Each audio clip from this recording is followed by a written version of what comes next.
How is it going, everybody? My name is just Jared, but you can just call me Jared. And we got some Ratchet and Clank Rift Apart gameplay yesterday, and as expected, it looks pretty utterly incredible.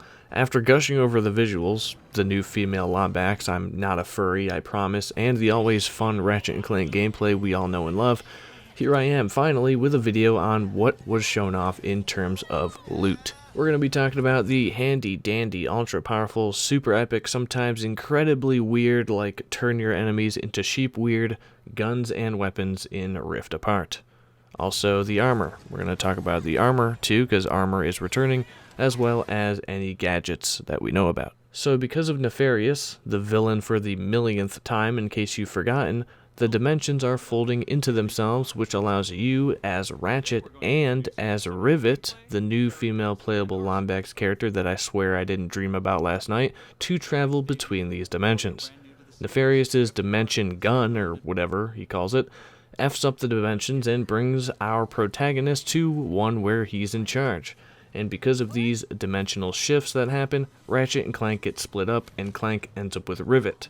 Ratchet, without Clank, doesn't have his propeller lift backpack anymore, so he uses hover boots to, well, he uses them to hover, obviously. I don't know why I point these things out. Only some parts of my videos are scripted. I'm sure you can tell which parts aren't. Hint, this is one of those. With the help of Phantom, who I'm assuming is a character, it really wasn't shown. Phantom could just be, I don't know, an enhancement or an item. I really have no clue. Either way, Phantom gives Ratchet some new traversal moves like wall running and a dash move that hurts my brain. The swing shot gadget also returns, but I don't really think that's a surprise, as it's been a staple of the game since the first game. Ratchet can also use his hover boots to, like, fly around open environments of the game, which is pretty dope. I don't know if this has ever been a thing in previous installments, as I've only played the original trilogy and the 2016 game. There's a lot of spin-offs as well as the future saga that I've never actually played, but something tells me this is new, considering this will be the only Ratchet & Clank game with the ability to have wide open areas to explore because of the next-gen tech on the PS5, so a faster traversal option kind of just makes sense. Swing shot and the hover boots are the only gadgets we get to see besides the Rift tether that's been the focus of all the trailers up until now. Ratchet still has his Omni wrench, of course, and Rivet has a hammer, which I'd bet is called an Omni hammer. This automatically makes her more attractive. I mean cool. I meant cool. Let's take a look at the weapons shown off or previewed in the gameplay yesterday. First of all, the weapons vendor is Miss Zircon, who was a boss in the 2016 Ratchet & Clank, and Mr. Zircon has appeared in a ton of the games as a little floating robot that you can throw out that shoots enemies for you. While Rivet is purchasing the brand new topiary sprinkler gloves, we get a look at the weapons shop where we see not only the topiary sprinkler, but also the ricochet, burst pistol, the enforcer, shatter bomb, Mr. Fungi, and the Negatron collider. You're also able to purchase upgrades for your weapons at the weapons vendor, most likely with Raritanium, and just like Ratchet and Rivet gain XP and level up, so do your weapons the more you use them, just like the prior games. So, what do these weapons do exactly? Well, the Topiary Sprinkler, my personal favorite that we've seen, lets you throw a sphere that shoots water at enemies, covering them in plants. It basically turns enemies into plants. And when enemies are fully topiaried, if that's a word, you'll feel that in the haptic feedback in the PS5's DualSense controller, which if you haven't used yet, i.e. you haven't been able to nab a PS5 due to it being almost impossible, it feels pretty unreal. The haptic feedback and adaptive triggers are the coolest features of the PS5 in my opinion. Next up on the weapons list is the burst pistol, a regular in the series, although it looks quite a bit different visually than ever before. The burst pistol has two firing modes: press the trigger down halfway for a more accurate and stable shot, or hold the trigger all the way down for a faster rate of fire that's harder to control. The Enforcer is a plasma shotgun that can fire using a single or double barrel depending on how much you press the trigger. Using both barrels by pressing the trigger all the way down does more damage but increases the time it takes to reload versus just using a single barrel shot. Shatter Bomb is a grenade that blows things up, and it does a lot of damage. It looks really cool. I love the purple vibe. Also, you can apparently feel how strong the explosions are in the controller, so once again, haptic feedback, booyah. The Negatron Collider was used briefly in the gameplay, but was never actually talked about. In the weapons vendor screen, it says that it charges up to fire a beam that penetrates through multiple enemies. The Ricochet weapon looks like this, and the description reads, "It's a surefire way to make your enemies see stars." Whatever that means, but we don't actually get to see it in action. Same with the Mr. Fungi gloves, which probably let you throw some kind of mushroom characters out that apparently attack and distract enemies. Now, I spotted some other weapons throughout the gameplay, and you might have too if you picked it apart like I did or were paying attention to the background.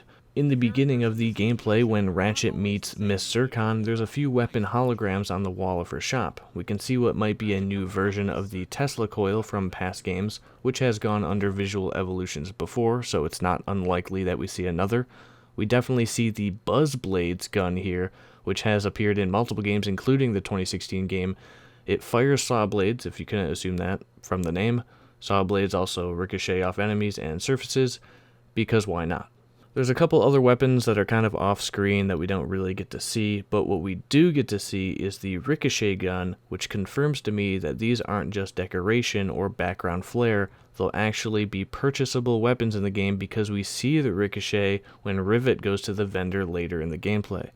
Right before Rivet opens up the vendor, we get another glimpse at more weapons on the wall, including the Buzzblades again, a weird circle thing that I really have no idea about, and this huge drill. Now, this drill excites me because there was a drill weapon that was supposed to be in the original Ratchet and Clank game, based off the drill that you helped fix for the miner named Foreman at the beginning of that game. This drill weapon, called the Revolverator, ended up being cut from the game because it didn't feel right in the gameplay. This same weapon can be seen in the Insomniac Museum in Ratchet & Clank Going Commando. Something tells me this new drill weapon is going to be a callback to the original Revolverator that never got released, which would be epic. I'm a huge fan of the original Ratchet & Clank, so I would love to see something like this come into the game. Welcome to the Rift Apart menu, where we can see some armor being shown off. You also have the tabs across the top for weapons, collectibles, and gadgets, as well as the level of Ratchet, which I'm assuming has the Ratchet profile there to indicate Ratchet's level as opposed to Rivet's level since you play as both characters. Armor comes in three parts. You've got helmets, chests, and boots, and it looks like the more armor pieces you collect, the more bonuses you get via the collection bonus here on the right. Whether or not each individual set does something unique or is better suited for different situations remains to be seen, but when the armor sets cycle through, the bonuses on the right never change, which leads me to believe the collection bonus means when you collect a new piece, you get a bonus, not necessarily when you wear that piece of gear. The sets that are shown off are the Galactic Ranger, Robot Pirate, Lombax Praetorian, which reminds me of the armor from Ratchet & Clank Deadlocked, Robot Disguise, Wasteland Gear, Q-Force, which confirms Quark is returning, hell yeah, and the Captain Starshield set. Design-wise, all of these look pretty cool. I'm all for armor not necessarily adding stats or whatever via individual pieces. Either way is fine by me. I'm just glad we can actually customize Ratchet or Rivet with cool sets of armor to change things up every now and then. And that's it for the loot in Rift Apart, that we know about so far, at least. Other things you can expect to see in the game, gold bolts are returning, so with that, I'd imagine gold weapons are as well. Grind boots are back as well. Clank puzzles are here. Combat arenas are back. There's optional pocket dimensions to explore. This game's going to be pretty big. And that's it for this video. Honestly, Ratchet & Clank has been one of my favorite series for a very long time. It's up there on my list of favorite PlayStation exclusive games ever. So I personally cannot wait for this to come out. If you haven't played the PS4 game, I'd recommend doing so because it is very good. Technically, you don't have to have played that or any previous game to play Rift Apart, but to hold you over until the release of this on June 11th, it'll help a lot. If you enjoyed this video, thought it was good or funny or informative, leave a like because it helps out a lot with the YouTube algorithm that makes no sense to anybody, and plus it makes me feel really good inside. Alternatively, if you dislike my videos, I cry for hours. Anyways, thanks for watching. Subscribe for more videos focused on loot in games. That's literally all we talk about here. I'll have more Ratchet and Clank Rift Apart videos if we learn more about the weapons in the game, but I don't think we'll see much else until release. A big thumbs up on all 11 of my hands to my Patreon supporters whose names are bouncing around on screen right now. If you also want 11 thumbs ups, 11 thumbs up from me and your name bouncing around on screen at the end of all my videos, consider supporting me on Patreon, link in description. You can also follow me on Twitter at justjared_ for game news and really funny jokes that nobody but me thinks are funny. Great. I'll see you later.